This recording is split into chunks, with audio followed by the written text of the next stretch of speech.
ನಮಸ್ಕಾರ ವೀಕ್ಷಕರೇ, ನೀವು ನೋಡ್ತಿದ್ದೀರಾ ಆರ್ ಮ್ಯಾಕ್ಸ್ ಕನ್ನಡ. ನಾನು ಪೂಜಾ ಕೋದಂಡರಾಮ. ಮಂಡ್ಯ ಜಿಲ್ಲೆ ಮಳವಳ್ಳಿ ತಾಲೂಕಿನ ಬಾಳೆಹುನ್ನಿಗ ಗ್ರಾಮದಲ್ಲಿ ಕಾಡಾನೆಗಳ ಹಿಂಡು ದಾಳಿ ನಡೆಸಿ ಬಾಳೆ ತೋಟವನ್ನು ಧ್ವಂಸ ಮಾಡಿದೆ.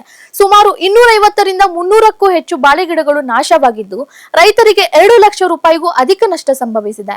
ಅರಣ್ಯ ಇಲಾಖೆ ವಿರುದ್ಧವೂ ರೈತರು ಅಸಮಾಧಾನ ವ್ಯಕ್ತಪಡಿಸಿದ್ದಾರೆ. ಈ ಕುರಿತು ಇಲ್ಲಿದೆ ನೋಡಿ ವಿಶೇಷ ವರದಿ.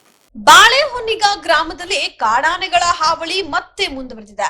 ಸೋಮವಾರ ತಡರಾತ್ರಿ ಭೀಮನಕಿಂಡಿ ಅರಣ್ಯ ಪ್ರದೇಶದಿಂದ ಬಂದಂತಹ 6ರಿಂದ 7 ಕಾಡಾನೆಗಳ ಹಿಂಡು ಗ್ರಾಮದ ಬಿಕೆ ಇಂದ್ರ ಅವರಿಗೆ ಸೇರಿದ 3 ಎಕರೆ ಬಾಳೆ ತೋಟಕ್ಕೆ ನುಗ್ಗಿದೆ.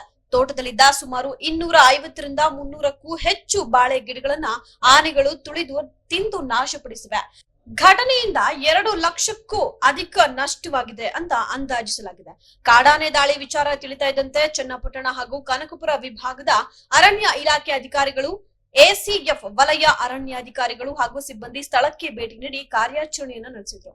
ಕಾಡಾನೆಗಳ ಜಾಡು ಹಿಡಿದ ಅರಣ್ಯ ಇಲಾಖೆ ಸಿಬ್ಬಂದಿ ಪಟಾಕಿ ಸಿಡಿಸಿ ರಾತ್ರಿ ಇಡೀ ಕಾರ್ಯಾಚರಣೆಯನ್ನ ನಡೆಸಿ ಆನೆಗಳನ್ನ ಕಬ್ಬಾಳು ಅರಣ್ಯ ಪ್ರದೇಶದತ್ತ ಹಿಮ್ಮೆಟ್ಟಿಸುವಲ್ಲಿ ಯಶಸ್ವಿಯಾದ್ರು.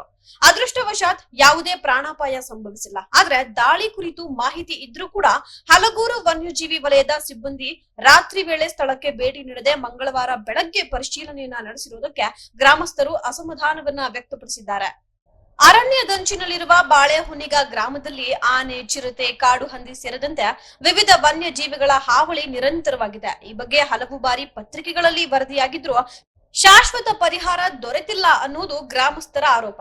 ಮಳವಳ್ಳಿ ತಾಲೂಕಿನ ಬಹುತೇಕ ಅರಣ್ಯ ಪ್ರದೇಶಗಳಲ್ಲಿ ರೈಲ್ವೆ ಕಂಬಿ, ಬ್ಯಾರಿಕೇಡ್ ಹಾಗೂ ತೂಗುವ ಸೋಲಾರ್ ಫೆನ್ಸಿಂಗ್ ಅಳವಡಿಸಲಾಗಿದೆ. ಆದ್ರೆ ಭೀಮನಖಿಂಡಿ ಮತ್ತು ಕಬ್ಬಾಳು ಅರಣ್ಯ ಪ್ರದೇಶಗಳಲ್ಲಿ ಈ ಒಂದು ವ್ಯವಸ್ಥೆ ಇಲ್ಲದೆ ಇರುವುದರಿಂದ ಕಾಡಾನೆಗಳ ಹಾವಳಿ ಹೆಚ್ಚಾಗಿದೆ ಎಂದು ಗ್ರಾಮಸ್ಥರು ದೂರಿದ್ದಾರೆ.